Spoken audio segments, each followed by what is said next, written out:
Olá, sejam bem-vindos a mais um episódio do Oncoprosa Vidas que Inspiram. E hoje eu estou com mais uma história super inspiradora. Uma vida que me inspira e com certeza vai inspirar você também. A minha querida Adriana, que ela veio contar um pouquinho da história dela, que é uma história linda, encantadora, e que eu acredito que vocês vão gostar assim como eu gosto e vão se conectar com ela da mesma maneira que eu me conecto.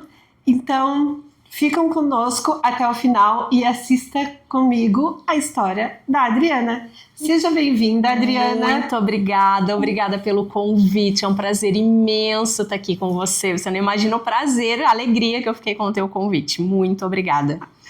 Olha a produção da Adriana. Ela veio de uma outra produção da MUC, que vai acontecer agora no Outubro Rosa, por isso que ela tá assim elegante. Isso aí, né? Adri, eu queria que tu me contasse um pouquinho pro público quem é a Adriana. Então, Adriana, eu me caracterizo como uma mulher muito forte, muito forte. Acho que todos nós, pacientes oncológicos, somos muito fortes. Mas eu venho de uma família incrível também, né? Hoje eu tô com 43 anos, tenho uma filha linda, incrível, que é o motivo da minha alegria, da minha vida, tudo. Olivia hoje está com quase 13 anos, está com 12, faz 13 agora em outubro. Bem pertinho ali da abertura do Outubro Rosa. Uma mocinha linda. Uma mocinha linda, maior do que a mãe dela, apesar de que a mãe dela também não é muito alta, né? Então, não precisa muito esforço. Não precisa muito esforço para chegar no tamanho da mãe, né? E que levou um susto grande da vida, né? Levou, assim como você também. Fui pega de surpresa com um câncer de mama. Isso foi logo após a pandemia, então ainda estava tudo na saúde muito bagunçado. Mais desafiador ainda, né? Mais desafiador ainda. Eu fazia um controle de ultrassom de mama mensal, desde que a Olivia nasceu, porque eu tive um problema para amamentá-la. Esse problema não tem nenhuma relação com o meu câncer. Então eu fazia esse controle todos os anos, anual, não era mensal, anual. Tá, anual. Corrigindo, não, anual. Eu até imaginei que era mensal no toque, né? Não, anual. A gente fazia uma ultrassom anual para ver se estava tudo certo. E veio a pandemia, eu pulei um ano. A gente relaxou em alguns outros aspectos na pandemia, né? E eu relaxei e deixei um ano a mais. E aí eu comecei a sentir um incômodo, porque eu só durmo do lado esquerdo. Então comecei a sentir um incômodo para dormir no meu seio. Só que o nódulo que eu tinha, que na época ainda não era um tumor, era um nódulo, ele não era perceptível ao toque, porque ele estava muito profundo. Sim. Então eu comecei a sentir esse incômodo para dormir e coisa. E quando que eu conseguia sentir um pouco esse nódulo? No banho, que a nossa mama fica um pouco mais enrijecida. E aí eu disse, gente, mas tem alguma coisa aqui? Só que quando eu mostrava para as pessoas, eu dizia, não tem nada, porque não era perceptível ao toque. Tanto que quando eu procurei o médico não conseguiu sentir no toque. Por isso a importância que a gente faz no Outubro Rosa de falar sobre os exames de imagem. Exatamente. A mamografia, porque nem sempre a gente consegue perceber os nódulos ao toque. E também tem a questão de que às vezes nosso cérebro não quer dizer. Exatamente. Né? A gente vai lá e a gente entra em negação, né? Não. Aquela tal história, não vai acontecer comigo, né? Sim. E aí, procurei um médico, né? Num primeiro momento fui ao posto de saúde, tava sem plano, tudo, eu disse, não, vamos pro posto. Fui ao posto, pedi a ultrassonografia, paguei para fazer. Quando eu cheguei, já cheguei com aquele maço de ultrassom, né? Porque eu já tinha dos anos anteriores. Sim. Olha, a princípio não tinha nada. Aí tem a avaliação dos exames anteriores. Dos exames anteriores, né? E ela olhou, ela falou, não, realmente, anteriormente não tinha nada, vamos fazer o exame de imagem. Quando ela fez o primeiro exame de imagem, ela já falou, agora tem. Minha indicação é procurar um mastologista o mais rápido possível. Isso tu tinha 40? Tinha 39 anos. Aí fui, né, com a indicação dela, foi tudo muito rápido, eu consegui mastologista pro dia seguinte. Essa é o grande diferencial. Exatamente, fui pro mastologista no dia seguinte. Nem todo mundo tem essa oportunidade. Exatamente, né? Exatamente. Nesse primeiro momento eu procurei pelo SUS, sim, mas como eu pensei, não, se é algo urgente, Sim. vamos dar um jeito A de gente dá um procurar. jeito. A gente dá um jeito. Fui até o mastologista, ele falou, não, Adriana, vamos pedir uma mamografia. Fiz a mamografia no dia seguinte, foi tudo muito rápido. Em 3 dias eu passei pela ultrassom, pelo médico e pela mamografia. E já pediu a biópsia também. E aí fizemos a mamografia, quando a menina fez a primeira imagem da minha mamografia, ela já falou, a gente vai mudar seu exame.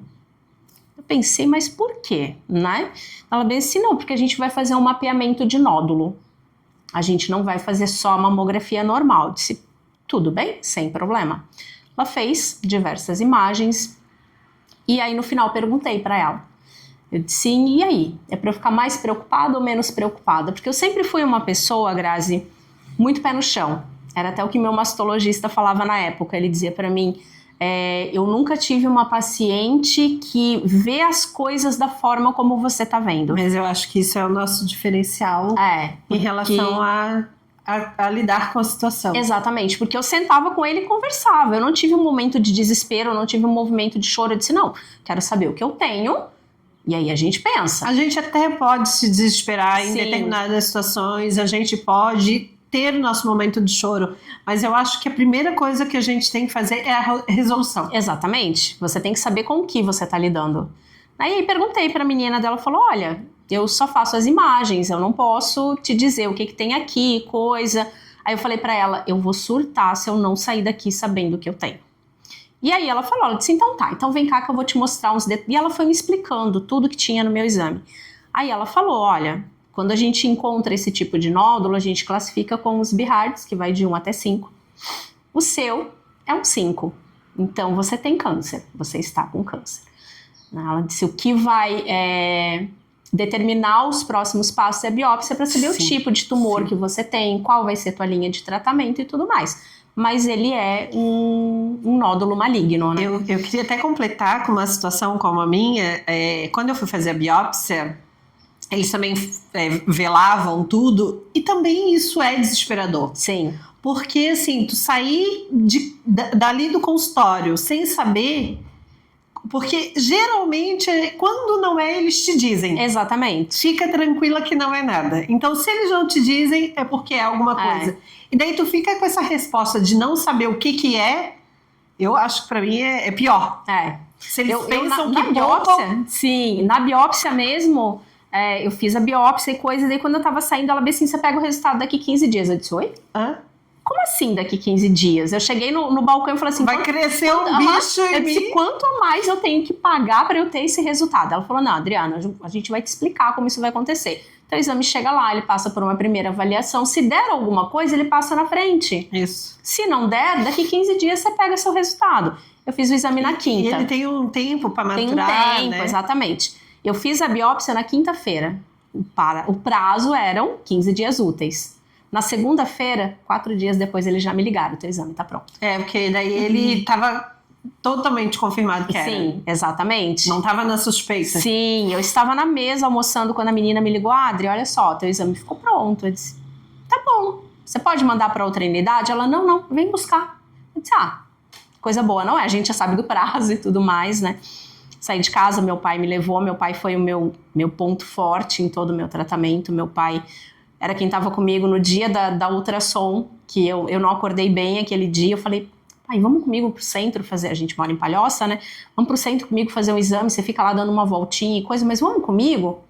Meu pai foi quem me levou para a primeira quimio, meu pai foi quem me levou para a primeira, não, para todas as quimioterapias, para todas as radioterapias. O dia que eu toquei o sino, meu pai estava do meu lado, minha mãe também, mas o meu pai foi muito presente nesse momento, minha família foi muito presente.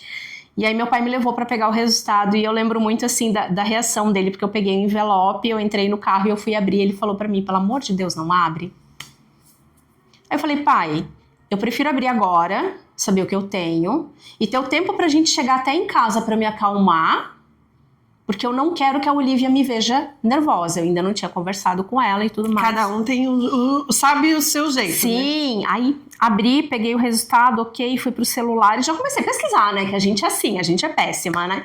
Fui pesquisar. Doutor Google já dá a sentença.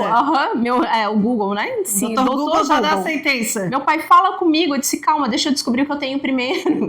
Né? E fui pesquisar o que eu tinha, e aí quando eu cheguei em casa... Grase 2. Grase 2. Quando eu cheguei em casa, eu falei, não, a minha irmã tava almoçando, tava na mesa, minha mãe também tava, a Olivia já tinha terminado de almoçar. E aí eu entrei e falei, ó, tá confirmado, eu tô com câncer. E ali foi a corrida para você conseguir. Eu tinha um carcinoma, né, invasivo grau 3. O meu nódulo, que daí não era mais um nódulo, virou um tumor, né, já tinha característica de tumor, tinha 4,7 centímetros. Então foi uma corrida muito grande contra o tempo, porque a gente pode operar até 5, né, então a gente não podia deixar que ele chegasse a 5 centímetros pra gente fazer uma cirurgia com uma margem boa e tudo mais. Então foi uma corrida contra o tempo. E aí não tinha como pagar por uma cirurgia dessa, né? Então fui pro SUS, fui para o Ministério do Trabalho, Ministério do Trabalho, Ministério Público, fui para a Defensoria, fui para todo lugar. Todas as respostas que eu recebia era prioridade a Covid. Prioridade a Covid. Prioridade a Covid. Então fizemos uma vaquinha em família para que eu conseguisse fazer a minha cirurgia. Desesperado. Sim, porque o médico falou para mim, você tem no máximo um mês. Claro. O teu prazo é no máximo 30 dias para que a gente consiga fazer. Mais do que isso, a gente vai ter que primeiro fazer químio, rádio, diminuir para conseguir operar. O meu tinha 7 centímetros e o meu protocolo foi químio primeiro. Exato. Aí ele falou, então vamos correr contra o tempo. Foi o que a gente fez, fizemos uma vaquinha em família. Dia 12 de junho, eu brinco que eu não comemorei Dia dos Namorados, é porque eu estava em processo de divórcio, né? Mas comemorei a minha nova vida. Mas tu estava em processo de divórcio por causa do diagnóstico? Não, eu entrei em processo de divórcio um pouquinho antes, na verdade, Grazi. Fazia uns 6 meses, mais ou menos, que o pai da minha filha tinha saído de casa, de um casamento de 12 anos. Né? A gente fez várias tentativas de uma reconexão. No momento que eu recebi o diagnóstico, ele chegou para mim e falou, eu vou voltar para casa. E eu falei, não. Né? Eu não quero... não precisava, ele queria retornar e eu não permiti, porque eu achava, não preciso de um enfermeiro, né? Eu preciso do meu companheiro. Mas mesmo assim, ele foi uma pessoa que ficou muito tempo do meu lado e tudo mais. Porém, quando a coisa realmente ficou complicada, ele me abandonou. Não aguentou as Ele não aguentou, ele me abandonou. A gente até conversou sobre isso, né? Eu faço parte dos 70% das pessoas que perdem. Que existe uma estatística, eu vou completar, que existe uma pesquisa da revista Veja que 70% das mulheres são abandonadas pelos seus companheiros, estou até arrepiada, durante o diagnóstico. E, assim, existem várias causas. Sim. Várias causas. Uma delas, essa reconexão que não existia, o desafio do que é uma doença, sim, de como que a gente encara, porque quando eu recebi o diagnóstico, a minha doença era uma sentença de 6 meses, e eu pedi pro meu marido, se tu quiser a porta da rua, a serventia da casa. No sentido de que, deixa eu ficar sozinha, sim, eu não quero um enfermeiro. E olha que a gente tinha um super relacionamento. Mas mesmo assim, a gente tem essa dificuldade de aceitar, né? De aceitar alguém ao nosso lado. E nós tínhamos uma relação boa. Eu não queria ele no meu leito chorando a minha morte. Então, eu disse para ele, vai. E ele não quis ir e ficou. Estamos até hoje. Mas como tudo é desafiador, né? As nossas relações, de como que a gente se relaciona, como que as pessoas entendem o que é o câncer, como que o homem se comporta frente a um desafio, porque se fosse ao contrário, sim, tu estarias, né? Tu não abandonaria. Não, de forma alguma. Né? Então, assim, são tantos olhares nessa discussão, sim, que valeria, assim, horas de debate. Discussão, de debate. O que eu consigo entender de tudo isso é porque, na verdade, eu sempre fui a pessoa de tomar as decisões, de resolver tudo, de tudo que acontece. O foco era em mim e não nele. Então, num primeiro momento, ele ter que tomar decisões, ele ter que tomar a frente, talvez isso tenha pegado um pouco. A gente fica achando justificativas, né, Grazi? Na verdade é isso, mas a gente acha justificativa, mas existe, porque nós mulheres educamos os nossos filhos de forma errada, que os nossos filhos crescem, viram homem, não sabem lidar com seus problemas, com as suas frustrações. Sim. E os desafios da vida. É isso mesmo, é exatamente isso. Né?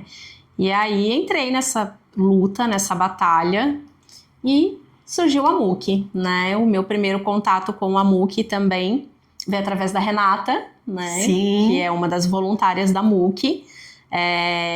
Eu perdi os movimentos do braço esquerdo em decorrência da cirurgia e tudo. Eu tive um travamento da parte nervosa, tudo. Acontece porque tira ali os cordões. Exato. Dos linfonódulos. Existem várias complicações, várias sequelas quando faz a mastectomia, né? Isso, exato. E aí eu precisava de uma fisioterapia, né, oncológica. É diferente, gente, é totalmente diferente. Sim. A fisioterapia oncológica não é, você pode pegar qualquer fisioterapeuta. Não, você precisa de uma fisioterapeuta oncológica que cuida da parte de mastectomia, cirurgia radical, que tira toda a parte, região de músculo, tudo. E aí foi onde surgiu a MUC, que eu entrei em contato com as meninas da MUC, né, perguntando se tinha alguma indicação e tudo mais. E na época não tinha, elas também não tinham nenhum especialista e coisa. Mas foi tão incrível que no mesmo dia a Cleusa entrou em contato comigo e falou assim: olha, na Carmela tem uma especialista. Tem. Então procura a Carmela, vai pra Carmela. A Carmela Dutra é uma maternidade que tem um setor que as fisioterapeutas da UDESC fazem o seu estágio ali dentro. Então, fica até uma dica pro pessoal aqui da região, da Grande Florianópolis, que dentro da Carmela tem um setor da fisioterapia oncológica, que as estudantes de fisioterapia em fase final fazem as suas aulas ali, exatamente. E foi incrível, para mim foi incrível. Foi meu primeiro contato com a MUC. Esse direcionamento que a MUC e as associações fazem, porque se não tem, a gente sabe aonde tem, quem tem, como faz e de que forma que encaminha, né? Direcionar mesmo ali, porque você tá perdida no meio de toda aquela informação e tudo mais que você precisa. Na sequência eu iniciei a quimioterapia, fiz 4 sessões de quimio vermelha. E no meio dessas sessões eu comecei a precisar de terapia. Porque a gente precisa, né? Independente de ter câncer ou não. A gente precisa de terapia, mas no câncer a gente precisa muito mais de terapia, muito mais de acompanhamento por tudo que acontece. Eu sempre fui uma pessoa que até isso eu brincava, quem vê minhas redes sociais está lá escrito, que eu sempre dizia que eu tinha dias bons e menos bons, mas que eu não ia me permitir ter um dia ruim. Né? Então fui fazer terapia, conheci a Márcia Nogueira, que na época estava na MUC também, e dentre tantos dias que nós passamos juntas, um dia eu cheguei na casa dela, salto alto, maquiada, montada mesmo, porque eu estava indo para um compromisso depois, careca, 100% careca, sem um fio de cabelo, porque eu perdi 100% do meu cabelo. E quando eu cheguei na porta dela, ela olhou para mim e disse assim: era você que faltava. Aí eu falei: ué, você me vê toda semana, né? Por que agora é diferente? Ela disse: preciso de uma modelo pro desfile da MUC. O desfile do Outubro Rosa, e a gente não tem uma careca. Então é você que vai entrar no desfile. Foi quando eu participei do primeiro desfile. Eu participo todos os anos agora, né? Do desfile do Outubro Rosa. Mas para mim foi muito marcante o primeiro desfile. Tava contigo, tava com a Isa, com as outras meninas, tudo. Né, e fazer essa boa ação para a MUC, eu acho que é extremamente importante, né? Eu acho que você ali com outras pessoas que estão dividindo a mesma situação do que você, aquilo ali te reconecta de várias formas, te dá esperança de várias formas. Exatamente. Né? Então é um trabalho extremamente importante, que para mim me faz muito bem estar com vocês, né? Estava lá hoje fazendo as fotos, né, com várias pacientes. E mostrar que o câncer não é um ponto final. Não é um ponto final. Por mais que ele tente nos mostrar. Sim, Sim, mas hoje eu vejo assim, o câncer para mim, ele realmente foi um recomeço em diversos pontos. Um deles foi essa questão da separação, eu ter que me reconectar como mulher, né? Após ter tirado a minha mama, após ter tido um câncer, com diversas cicatrizes no corpo. Sequelas, né? Os desafios. Sequelas, os desafios que a gente muda e tudo completamente. A gente muda em absolutamente tudo, né? Precisei ter uma nova oportunidade de trabalho, a gente já conversou algumas vezes sobre isso também, porque quando eu recebi o diagnóstico, eu trabalhava em uma empresa, essa empresa fechou enquanto eu estava em tratamento, então eu ficava naquela, meu Deus, e agora para onde eu vou voltar? E para onde eu vou voltar, sendo que eu tô fazendo um tratamento oncológico. Isso é desafiador, a tua história é muito diferente, emblemática, porque é um dos maiores desafios. Sim. É a reinserção no mercado de trabalho. Exato. E quando eu fui contratada pela empresa que eu tô até hoje, né, já tô há quase 3 anos lá, eu ainda estava fazendo radioterapia. Eu ainda estava fazendo rádio. Não, porque muitas empresas nos rotulam. Sim. Né? Definitivamente nos rotulam. Agora você não produz mais. E uma das coisas mais incríveis que eu escutei nesse processo de seleção e tudo mais, quando eu falei, eu sou paciente oncológica, eu vou ter que sair algumas vezes para fazer exames, para ir ao médico, para fazer todo o meu acompanhamento. E eu lembro que minha supervisora falou a seguinte frase: mas você não é um diagnóstico. Você tem um currículo, você tem uma história e a gente quer fazer parte dessa história. Poxa! Eu disse, e assim, vou te falar que isso é raro. É raríssimo. É raro, muito tá? raro. Muito raro. Levanta a mão pro céu, porque Sim. assim, ter uma pessoa que te vê pelo currículo e não pela doença, assim, é alguma coisa fora da curva. Sim, e também tem a questão de que muitas vezes você volta saudável, você vai ter que fazer o acompanhamento, você volta, mas a empresa te desliga apenas pelo fato de que você teve câncer. Sim, exatamente. Isso é um dos desafios, uma das rodas que a gente quer trazer no projeto da Cuidados da Pessoa na Jornada Oncológica, que é um projeto que a MUC coordena. Um dos temas vai ser isso, os desafios do mercado de trabalho, porque nós temos dificuldade. Sim. Porque assim, se tu não tá careca, tu não tem câncer. Exato. Se tu está no salto alto, tu não tem limitação. É uma confusão mesmo na cabeça das pessoas, né? Sim. Você tá usando batom? O teu cabelo curto porque tu quis cortar. Exatamente. Porque tu é audaciosa. Sim. Eu achava muito engraçado que eu tenho uma vizinha de baixo que tipo, é uma pessoa que eu amo de paixão também, que me ajudou muito nesse processo. E ela comentava comigo, ela dizia assim, Adri, quem não sabe que tu tá doente, acha que teu cabelo, que a tua carequinha é estilo. É estilo. Porque você tá sempre arrumada, você tá sempre maquiada, você tá sempre sorridente. Eu disse, eu não tenho só dias bons não, eu brincava com ela. A gente tem os desafios também. Mas eu não conseguia, e eu entendo as pessoas que precisam disso, mas eu não conseguia ficar na cama vendo passar. Eu queria viver. Tem situações e situações. E tem pessoas e pessoas, né? E como que elas lidam antes com as suas vidas. Sim, exato. Né? E como elas lidam quando o diagnóstico vem. Sim. Ou elas mergulham de novo na profundeza de algo que elas já estão se afogando, né? Ou elas estão começando a cair e dizem, não é aqui que eu quero me afogar, não é aqui que eu quero me afogar, é em outro lugar. Então, assim, precisa ser forte, ser corajoso, mas ao mesmo tempo precisa ter esse apoio. Sim. Né? E precisa a gente ter um direcionamento também. Sim. Porque eu lá em 2011, nós não tínhamos essa rede que existe hoje, a internet que existe hoje. A informação. Né?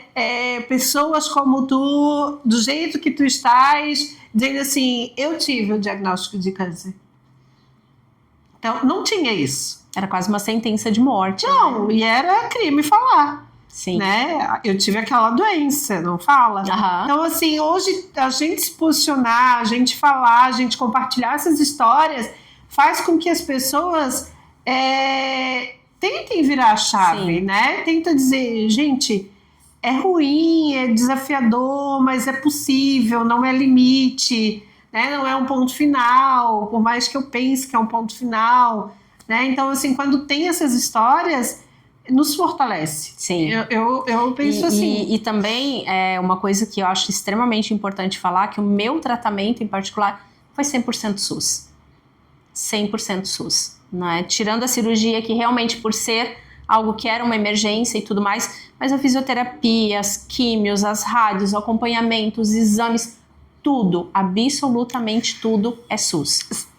Sabe, vou até entrar numa temática aqui muito, que pode ser polêmica. Sim. Mas uma das coisas que eu acredito é a maneira com que a gente encara. A gente sabe que o sistema é difícil, que o sistema é burocrático. Sim. Que o sistema, às vezes, faz acontecer, mas quem está do outro lado não sabe como acontece.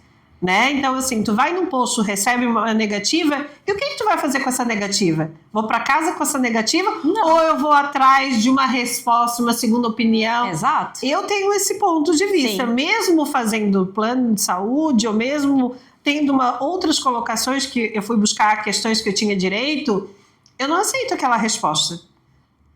Já aconteceram de me dar uma resposta, eu fui sacar o meu fundo de garantia, que eu tinha direito, eu já tinha sacado, era de uma forma, eu fui sacar pela segunda vez. Era de outra completamente diferente. Da mesma forma que era para ser, a mulher disse que não tinha direito. Então, eu assim, como que eu não tenho direito? Olhei, busquei, não, eu estou no caminho certo, com o mesmo papel. É ela que não está sabendo.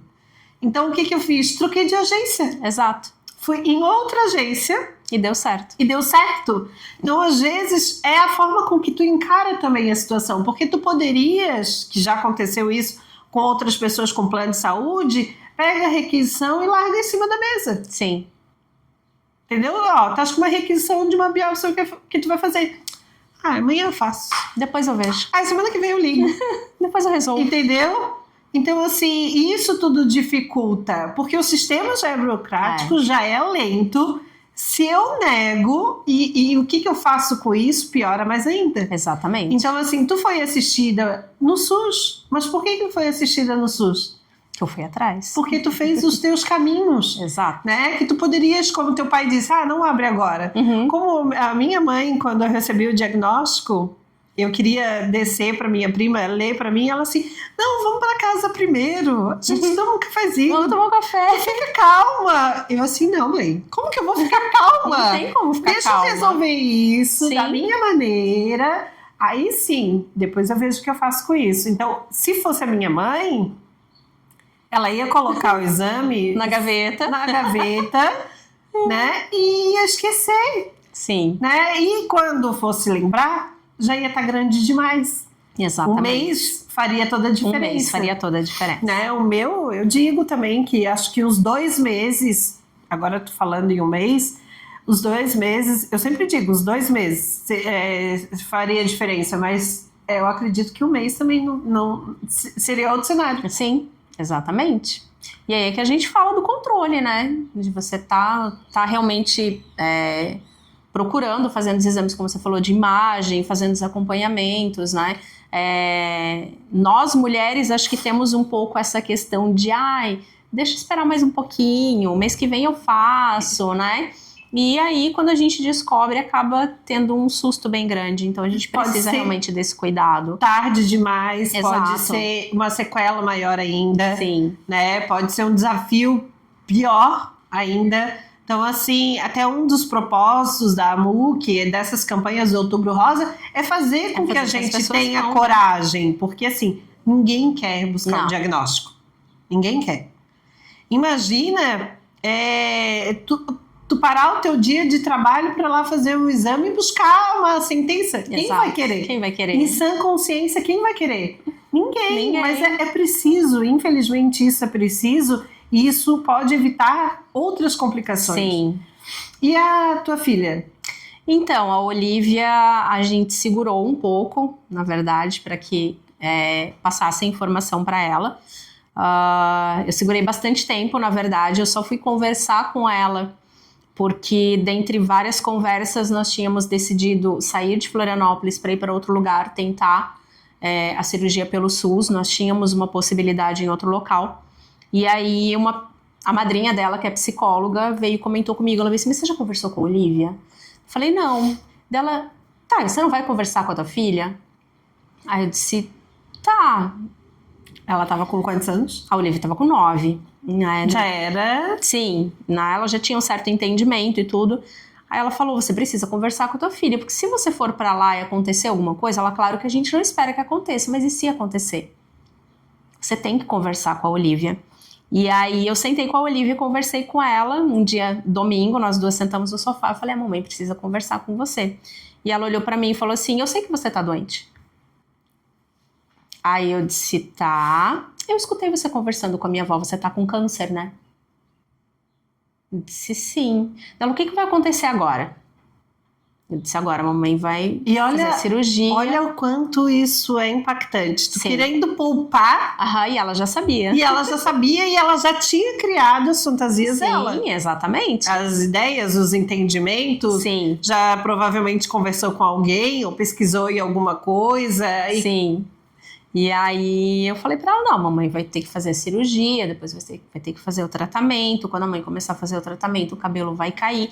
Quando eu falei o cabelo vai cair, ela paralisou. Porque ela sempre gostou muito de mexer no meu cabelo. Eu tinha um cabelo na cintura, tinha um cabelão e coisa. Aí o cabelo da mamãe vai cair. Ela: mãe, o cabelo não. Aí foi quando ela abraçou em mim e chorou.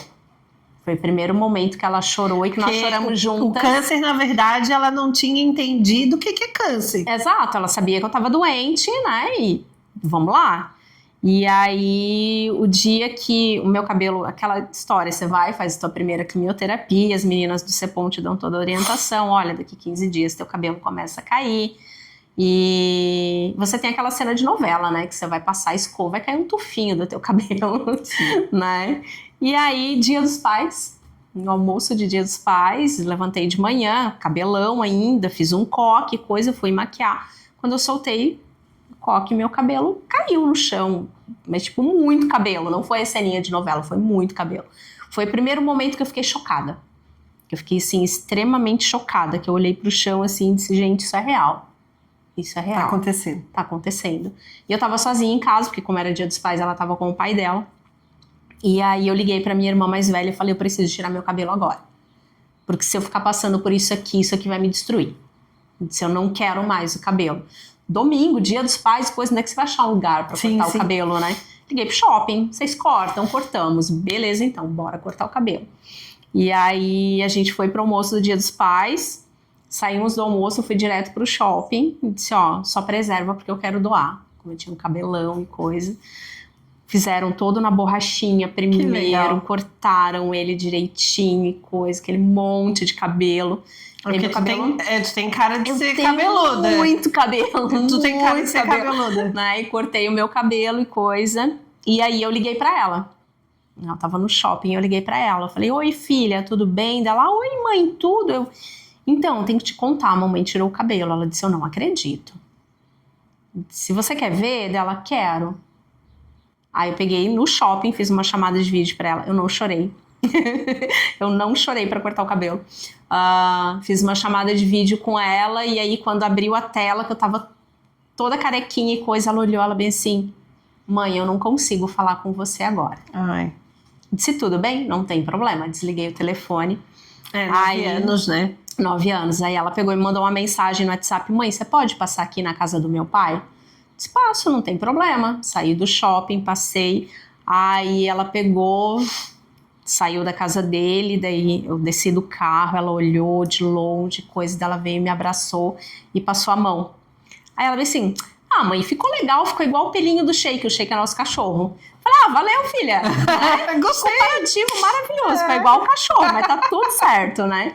E aí, nós fizemos umas fotos lindas comigo 100% careca. Nós ganhamos premiação até com uma das fotos que eu fiz com ela. Tem um book de fotos com ela. Ela com o braço quebrado, que na minha segunda sessão de quimioterapia, ela quebrou o braço.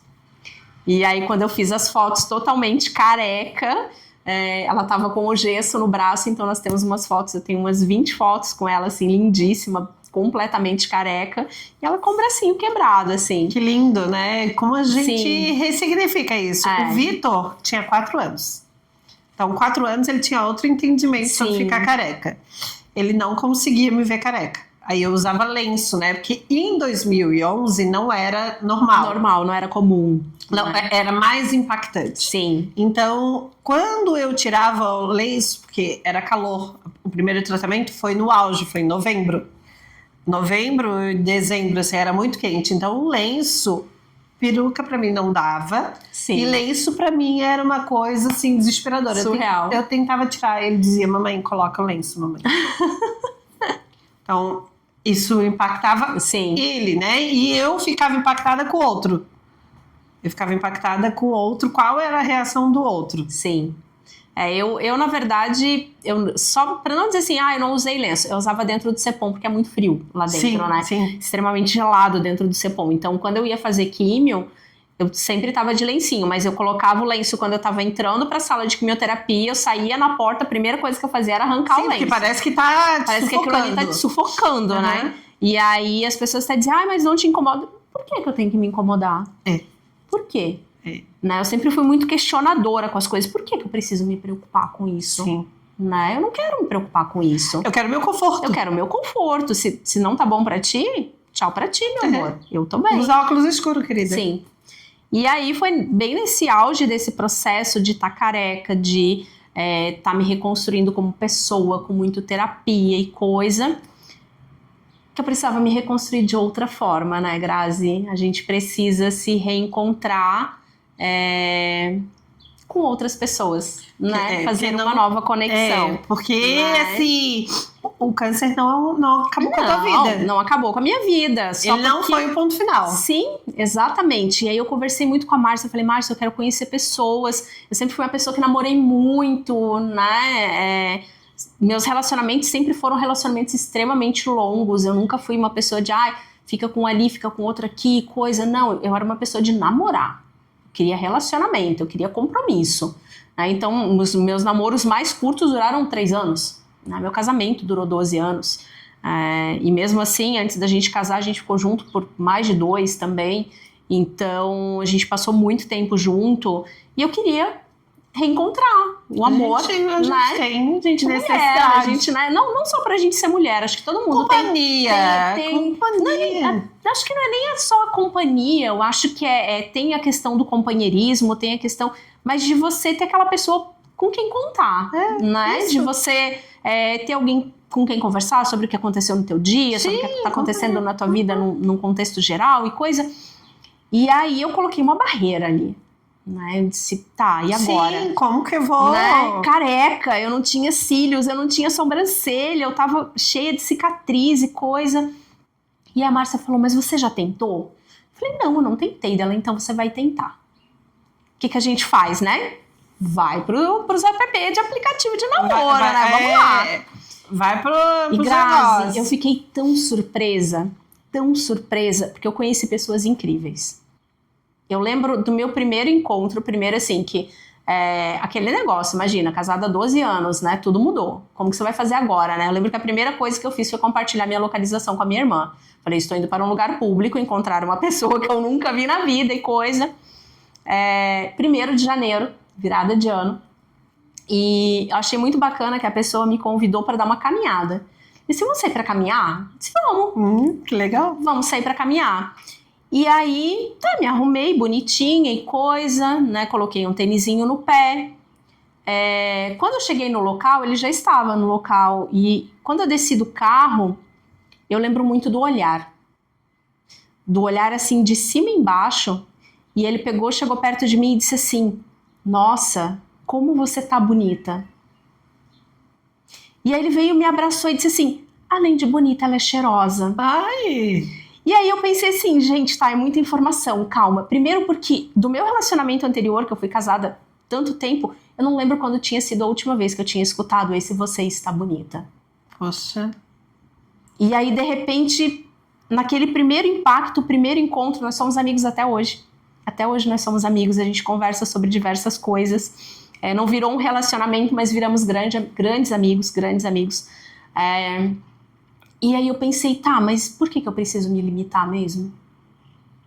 E aí eu lembro que eu falava muito assim pra Márcia, mas Márcia, eu tô com as cicatrizes e coisa, e o meu corpo anterior, ela, esquece, o teu corpo anterior, ele não existe mais.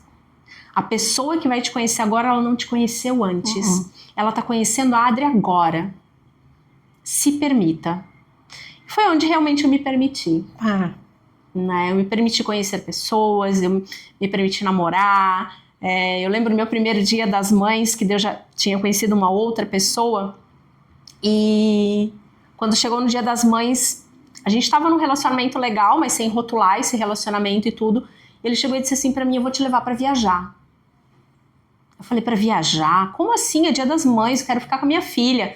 Dele, você tá entendendo que você concluiu, eu tinha acabado de concluir meu tratamento. Você terminou teu tratamento. Claro que você tem que ter cuidados, mas você acabou de começar a trabalhar e você tá começando uma nova vida. Você merece. O companheiro. O companheiro, Poxa, você merece. Se eu pegasse 2 ali, Então, se eu tivesse sorte. Exatamente, eu fiquei assim, gente, tá, ok, onde essas pessoas estavam se escondendo, onde eu tava me escondendo? Porque isso não é normal. Né? Eu disse, onde eu tava me escondendo? Peraí, calma. E não deu certo com essa pessoa também, nós ficamos juntos 2 anos sem rotular um relacionamento, tipo, nós tínhamos um relacionamento sério, nós tínhamos... um relacionamento fiel, como a gente dizia, monogâmico, como a gente brinca hoje, né? Mas eu não me sentia segura com a minha filha.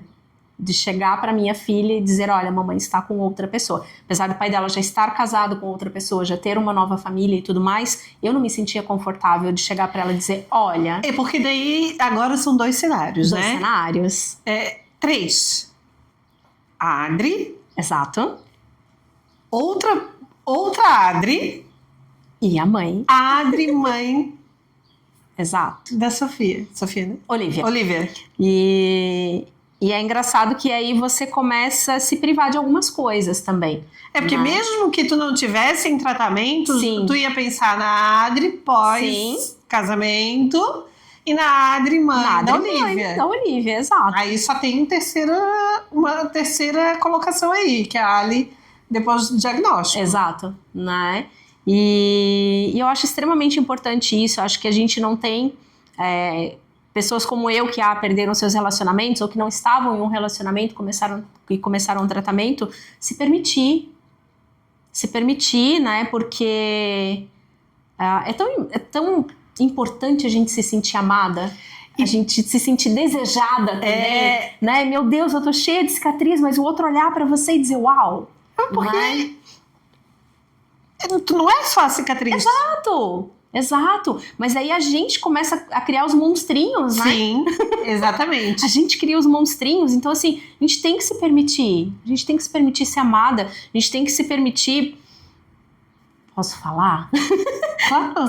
ter realmente um relacionamento sexual. Sim, exatamente. Porque os nossos desejos não mudam. Os nossos desejos não mudam, até né? muda ali alguma coisa, alguma coisinha, assim, alguns hormônios. Tu toma anti-hormônio? Eu tomo anti-hormônio, mas eu vou te contar uma coisa que talvez aconteça só com a Adriana. A minha libido melhorou 200% com o tratamento oncológico. Aconteceu só com a Adriana. Então, mas tem várias questões, assim, até porque além do hormônio, tem a questão dos antidepressivos, tem várias questões juntas, né? Tem sobre tratamento, sobre dia, sobre vontade.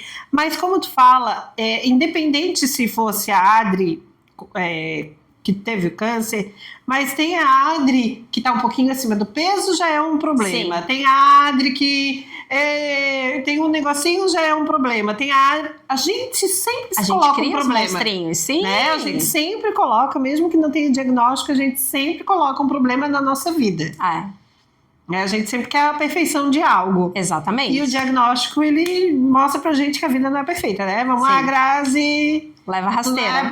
Tu não é perfeita. Né? E é muito importante isso que tu tá colocando. Sim. E como tu encaras isso, né? Porque a gente não é um peito. Não. A gente não é os cortes. Não. A gente não é o cabelo. Não é o cabelo. né? Eu escutei muito isso. Você não é só o peito e só o cabelo, você é uma pessoa incrível. Nossa, eu escutei muito isso, muito isso. Nós fizemos uma roda agora com a Muki sobre a vida sexual pós-diagnóstico. Eu também já fiz um vídeo que está até aqui no YouTube anterior que fala sobre isso. O que é o ato sexual? Né? Então, não Sim. é como a gente pensa que é só aquilo, né? Tem outras formas de contato, outras formas de prazer, outras formas de toque, de carinho, de carícia, outros lugares, outras zonas, né? Que a gente pode trabalhar. Então, assim, não é aquilo que a gente imaginava como adolescente, como criança, que sempre falavam que é papai, mamãe. Não é né? isso, então, né? assim, existe várias coisas além disso. É você, como você falou, até mesmo redescobrir o teu corpo, porque a gente sabe que com a mastectomia a gente perde muito da sensibilidade também. Eu acho que para mim também, a gente conversou isso em outro momento, mas uma coisa que impactou muito para mim era o comentário do pai da minha filha, que ele dizia: a parte preferida do teu corpo, para mim, é os seus seios. E de repente eu perdi a parte preferida dele no meu corpo, né? Então, meu Deus, e agora? Né? Só que daí você encontra pessoas que tanto faz. Que aquilo não era a parte preferida, porque tem gente que tem o corpo inteiro. Não, tem gente que tem tesão só de pé. Exatamente, por pé. Ainda bem que meu pé é bonitinho, é pequenininho, né? E é exatamente formas. isso. Eu acho que a gente precisa usar o que a gente tem a nosso favor, realmente. Né? E o que a gente tem a nosso favor? O resto da nossa vida inteira. Na época, eu tive sim um momento muito difícil. A minha terceira quimioterapia, eu quase desisti. Porque realmente... Não é fácil. Eu tava num momento muito difícil, pessoal, em relação, principalmente... O dia da minha terceira quimioterapia foi o dia que fazia 1 ano que o pai da Olivia tinha saído de casa. Então, eu já estava deprimida pela data, por tudo que eu estava passando e tudo mais. Aconteceram diversas outras coisas. Só um pouquinho. Prometo ser rápida. Não, fala diversas outras coisas, de novo. Por diversas outras coisas. E aí, chegou na minha mão, e eu indico assim, ó, se você é paciente, se você é parente de paciente, se você não é paciente, chegou na minha mão um livro da Ana Michele Soares. Ana Mi. Da Ana Mi. Quem não conhece, pesquise. O primeiro livro dela chegou na minha mão e o mais engraçado... Isso. Enquanto eu respirar. Enquanto eu respirar. Eu tenho os 3 livros dela hoje. O último ela escreveu em leito de morte, né? Antes dela morrer. Ela concluiu o livro uns dias antes dela vir a falecer. Mas o primeiro, e o mais engraçado é que eu tinha dado para minha irmã de presente de aniversário esse livro, no momento que a minha irmã estava lidando com crises de síndrome do pânico. E aí ela me pediu o livro de presente e eu dei. Quando eu entrei nessa terceira sessão, que eu falei, gente, eu não vou mais fazer, eu não quero mais, eu desisto aqui acabou e encerrou e tudo mais, ela chegou com o livro para mim. Eu disse, lê esse livro. E aí tem 2 coisas, isso está nas minhas redes sociais, tem 2 frases da Ana Michele, que eu acho assim que todo mundo deveria levar para a vida. Uma delas é que as pessoas têm o hábito de dizer... tem muito essa questão de dizer porque só se vive uma vez. Não. Você só morre uma vez, mas você vai viver todos os dias da sua vida. Então eu coloquei muito isso. Às vezes eu tô em casa, do nada eu digo pra Olivia, te arruma. Ela, por que, mãe? A gente vai sair. Sim. Eu pego o carro sem destino com a Olivia, assim, vamos para um café, vamos pra beira da praia, sentar lá, ver o mar e coisa, pego meus pais, levo meus pais junto, viver, gente, ter experiência, sabe, eu não quero chegar no final da minha vida, seja amanhã, seja daqui 100 anos, seja quando for, pensar, mas o que eu vivi? Isso, nem todo mundo tem esse chamado. Sim. Mas não precisávamos passar por um diagnóstico como esse para ter esse chamado. Exatamente, porque antes a vida... meu Deus, era trabalho, eu preciso trabalhar para conquistar as coisas, e eu só trabalhava, eu não vivia. Hoje, sempre que eu tenho a oportunidade, nem que seja para tomar um café em algum lugar diferente, a gente vai tomar um café em um lugar diferente, coisa. E viver, isso é conhecer, conversar, conhecer lugares. Conhecer pessoas, conhecer lugares em que você nunca foi. A gente tá aqui pra isso. Exatamente. Por que a gente tá aqui? Eu tive uma experiência tão incrível no ano passado, assim. Eu conheci Gramado quando a Olivia era pequenininha, bem pequenininha. A Olivia tinha 3 anos, mais ou menos. E final do ano passado, meu tio convidou minha mãe para ir para Gramado. E aí minha mãe falou, eu só vou se teu pai for. Se ok, tudo bem, vão pra Gramado. Aí meu pai olhou pra mim, eu só vou se tu for. Eu disse, ai meu Deus. Meu pai não gosta de dirigir na estrada, não gosta de dirigir à noite, não gosta de dirigir... Aí eu disse, tá bom, pai, eu vou junto. Grazi, eu disse assim, que enquanto eu viver, eu vou lembrar do olhar dos meus pais olhando o Gramado. Eu tenho uma história parecida. Eu me arrepio em relação a isso. Eu tenho uma história parecida com isso. O quanto foi importante para mim vivenciar essa viagem com eles. De ver admiração, de ver... A gente estava almoçando há uns finais de semana atrás e meu pai ainda falou, ele disse, um dos lugares mais incríveis que eu já conheci foi Gramado. E eu estava lá com eles. Eu estava lá com eles. Né? Então isso é extremamente importante porque meus pais sempre foram aquelas pessoas que eles abriram mão de tudo pelas filhas. Nós somos 3 meninas. Sim. Né? Eu vivi algo semelhante. Antes da minha mãe adoecer, eu sabia que ela ia ter um estágio da doença e eu quis ir para Gramado.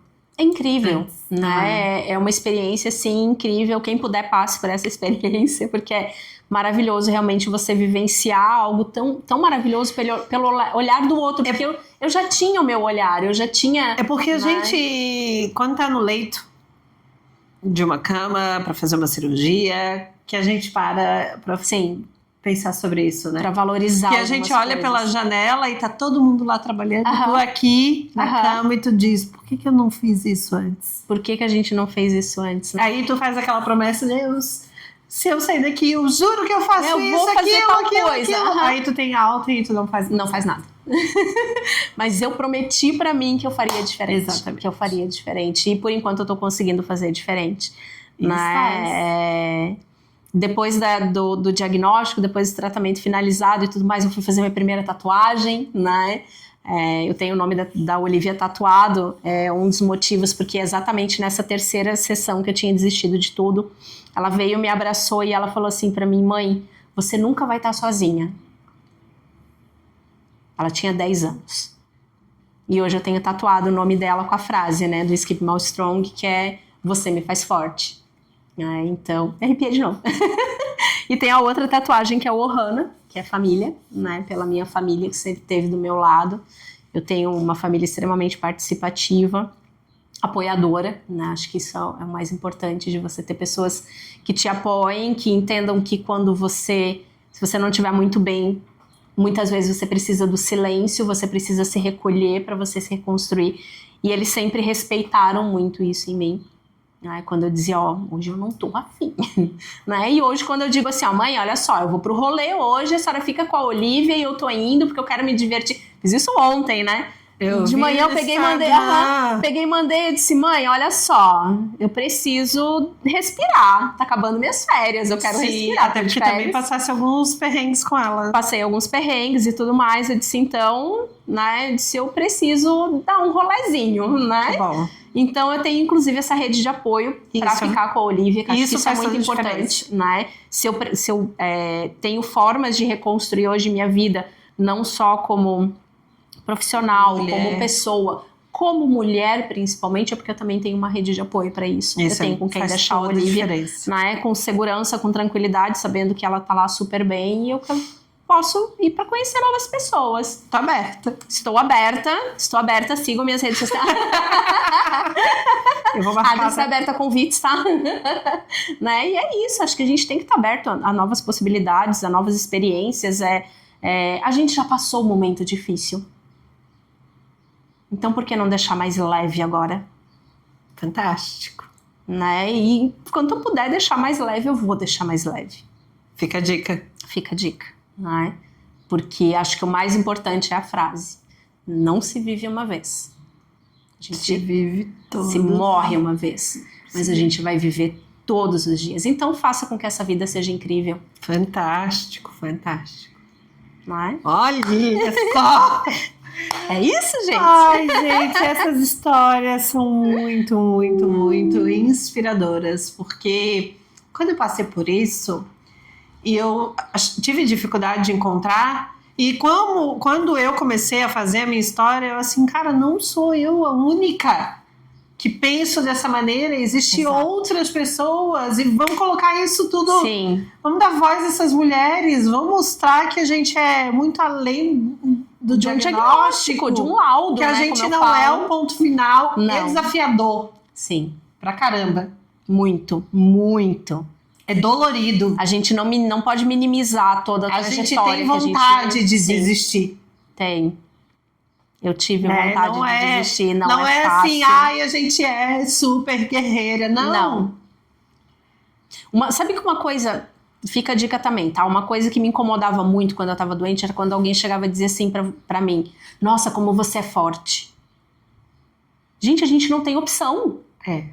Você não tem opção, não é que você é forte. Não, tu até tem Você- opção, tem gente que opta. Tem. Mas assim, eu não quero ter Exatamente. opção, eu quero ter força.